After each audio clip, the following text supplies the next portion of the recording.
மானஸ் பக்கங்கள். Hi friends, இது மாலிகாவின் கேளுங்க கதை கேளுங்க. மானஸ் எழுதிய உறவானாய் சகாயனே. அத்தியாயம் 22. சிவராமனின் கடையிலிருந்து வீட்டிற்கு சென்ற சகா தன் வீட்டை சுற்றி கூட்டம் இருப்பதைக் கண்டு வேகமாக அங்கே ஓடினான். திண்ணையில் இருந்த ஜன்னலின் வழியே உள்ளே காண சந்திரமோகன் அகல்யாவை அடித்து பணம் கேட்டு கொண்டிருந்தான்.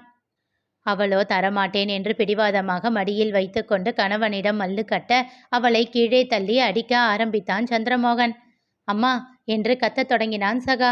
எல்லோரும் கதவை திறக்க சொல்லி சத்தமிட்டு கொண்டிருந்தனர். சந்திரமோகனோ எதையும் கேட்கும் நிலையிலேயே இல்லை. சகாவின் கண்களில் நீர் வழிய, அம்மா எனக்கு சைக்கிள் வேண்டாம், அந்த பணத்தை கொடுத்துடுங்க, நீங்க முதல்ல வெளியே வாங்க, கொடுத்துட்டு வந்துடுங்க என்று கத்திக்கொண்டே இருந்தான். அகல்யா பணத்தை தன்னிடம் தராமல் பிடிவாதம் பிடிக்க சந்திரமோகனுக்கு வெறி ஏறியது. அகல்யாவை வேகமாக பிடித்து தூக்கியவன் அவள் மடியில் இருந்து பணத்தை பலவந்தமாக பறித்து கொண்டு அவளை பிடித்து தள்ளினான். அவள் விழுந்த வேகத்தில் அவளிடம் இருந்து எந்த சத்தமும் இல்லை. ஆனால் சகாவின் அம்மா என்ற அலறல் கேட்டு திகைத்து திரும்பி பார்த்தான் சந்திரமோகன். அங்கே காய்கறி நறுக்குவதற்காக வைத்திருந்த அரிவாள் மனையில் வெட்டுப்பட்டு துடித்து கொண்டிருந்தாள் அகல்யா. அதை கண்டவனுக்கு அடித்திருந்த போதை தெளிந்துவிட வேகமாக மனைவியின் அருகில் சென்றான். அகல்யா, அகல்யா என்று அவள் கன்னத்தில் தட்டி எழுப்ப முயற்சித்தான். அவளோ கொஞ்சம் கொஞ்சமாக உயிரை துறந்துவிட்டாள். எல்லோரும் பலமாக கத்த ஆரம்பித்து 2-3 பேராக சேர்ந்து கதவை உடைத்து திறந்தனர். தன் அம்மாவின் தலையை மடியில் வைத்து கதறி அழுது துடித்தான் சகா. அவனுடைய அழுகுரல் அங்கே முழுவதும் ஒலித்து கொண்டே இருந்தது. கேட்டுக்கொண்டிருந்த வெண்ணிலாவிற்கு ஒரு நொடி இதயம் துடிப்பதை நிறுத்தியிருந்தது. ஒரு நிமிடம் அகல்யாவை லீலாவாகவும் சந்திரமோகனை வெற்றியாகவும் கிருஷ்ணாவை சகாவாகவும் நினைத்து பார்த்தவளுக்கு இதயமே வெடித்துவிடும் அளவுக்கு வலி பிறந்தது. அவள் விழிகள் நீரை சுரந்து சகாவின் கன்னத்தை தொட்டது. அதனை உணர்ந்தவன் துடைத்து கொண்டு நிமிர்ந்து வெண்ணிலாவை பார்த்தான். பின் மறுபடியும் அவள் மடியிலேயே தலை வைத்து கொண்டான். நான் முதல்ல ஆசைப்பட்டது சைக்கிள். அந்த சைக்கிளுக்காக என் அம்மாவை இழந்துட்டேன். இரண்டாவதா ஆசைப்பட்டது தமிழுக்காகத்தான். அந்த ஆசையில அவளையே இழந்துட்டேன் என்றவனை வேதனையோடு பார்த்தாள் வெண்ணிலா. உங்க அப்பா என்ன ஆனாரு? அம்மாவோட இறப்ப அவர் எதிர்பார்க்கல.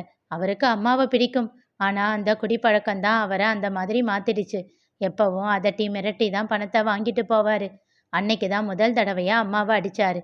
அன்னைக்கே அம்மா உயிரை விட்டுட்டாங்க. அதை தாங்க முடியாம குற்ற உணர்ச்சியில கிணத்துல விழுந்து அவரும் உயிரை விட்டுட்டாரு. உன்னை பத்தி யாருமே யோசிக்கலையே சகா. வெண்ணிலாவின் குரலில் தெரிந்த வருத்தம் கண்டு விரக்தியாக புன்னகைத்தான் அவன். என்னை பத்தி 24 மணி நேரமும் யோசிச்சுக்கிட்டே இருந்தவ ஒருத்தி இருந்தா. அவளையும் தான் தொலைச்சிட்டேனே. கமரலாக ஒலித்தது அவன் குரல். தன் அம்மா தனக்கு சைக்கிள் வாங்க சேர்த்து வைத்திருந்த பணத்தை வைத்து தென் பெற்றவர்களுக்கு இறுதி சடங்கை செய்து முடித்தான் சகா. அம்மா உடனேயே சுற்றி திரிந்தவனுக்கு அம்மா இல்லாத வீடு வெறுமையை தந்தது. அம்மாவின் புடவையை பிடித்து கொண்டு இரவில் சுருண்டு படுத்து உறங்குவான். பள்ளிக்கு சென்று கொண்டிருந்தான். சில மாதங்கள் சென்றவன் அதன் பிறகு பணம் கட்ட முடியாத சூழ்நிலையால் பள்ளி படிப்பை 11வது முடிக்காமலேயே நிறுத்திவிட்டான்.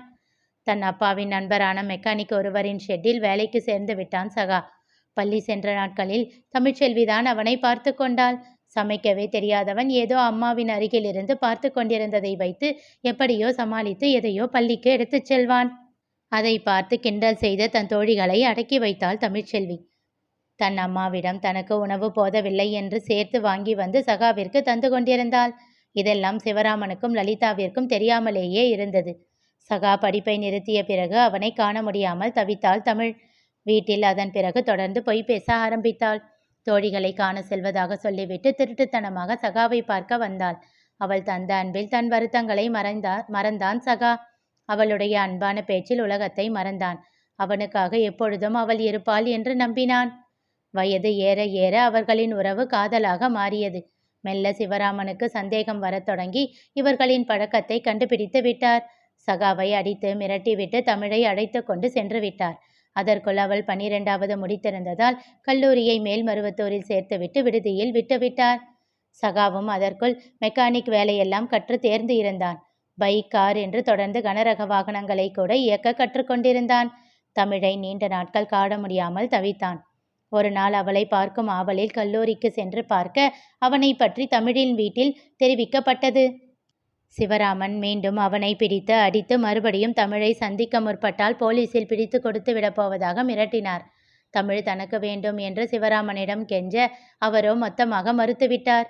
குடிகாரனோட பையன் நீ, உன் அம்மா வாழ்க்கை மாதிரி என் பொண்ணோட வாழ்க்கையும் போகணுமா என்றவரிடம் கையில் அடித்து சத்தியம் செய்தான் மதுவை தொடமாட்டேன் என்று. ஆனாலும் அவர் ஒத்துக்கொள்ளவில்லை. தமிழை பார்க்க முடியாமல் துவண்டு போனவன் வேறு வழியின்றி 22 வயதில் வெளிநாட்டிற்கு வேலைக்கு சென்று விட்டான். கார் டிரைவராக பணியாற்றி கொண்டிருந்தான். தன்னுடைய தொடர்பு எண்ணை தன் மெக்கானிக் ஷெட் முதலாளி முத்துவுக்கு மட்டும் தந்து வைத்திருந்தான். ஒரு நாள் அவனுக்கு தமிழ் அழைத்தாள். நீண்ட நாட்கள் கழித்து அவளோடு சந்தோஷமாக பேசினான் சகா.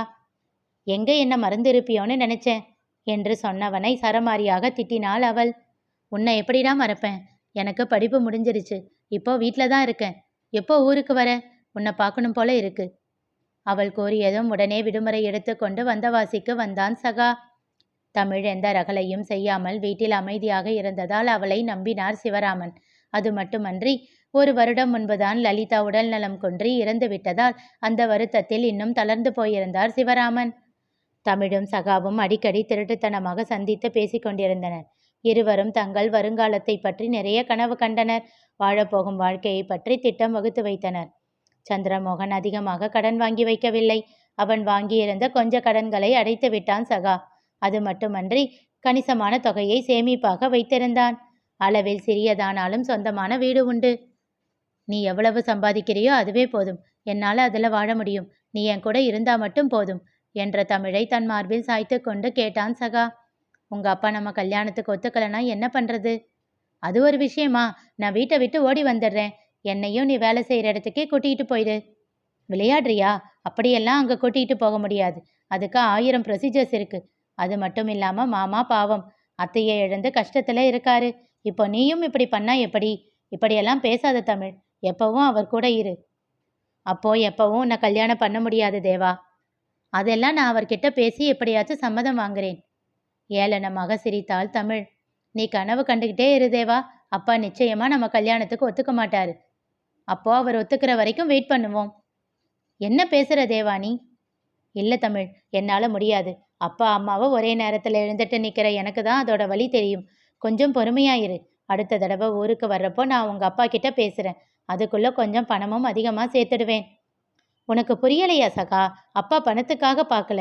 உங்கள் அப்பா மாதிரி நீயும் குடிகாரன் ஆயிடுவியோ அப்படின்றது தான் அவரோட பயம். நான் எதுக்கடி குடிக்க போகிறேன்? அம்மாவோட இறப்பை கண்ணுக்கு முன்னாடி பார்த்தவன். அதுக்கு மேலேயும் என்னால் குடிக்க முடியுமா? நீயே சொல்லு. ஆனால் அப்பா தான் இதை நம்ப மாட்டேன்றாரே. உங்கள் அப்பாவும் கல்யாணமான புதுசுல எல்லாம் நல்லா தான் இருந்தாராமே. அப்புறம்தான் குடிக்க ஆரம்பிச்சாராமே. எப்பவும் என் அப்பா இதே பாட்டு தான் பாடுறாரு. நீயும் அப்படி மாறிடுவ அப்படின்னு என்னை பயமுறுத்துறாரு. சரி, இப்போ பொறுமையா இரு. நான் அடுத்த தடவை வர்றப்ப அவர்கிட்ட நம்பிக்கை வர்ற மாதிரி ஏதாச்சும் பேசி சம்மதிக்க வைக்கிறேன். சொல்லிவிட்டு கிளம்பி சென்றவனுக்கு தெரியாது அதுதான் அவளை அவன் கடைசியாக பார்க்க போவது என்று. நிகழ்ந்தது என்ன தெரிந்து கொள்ள தொடர்ந்து கேளுங்க. கதை கேளுங்க. மீண்டும் சந்திப்போம்.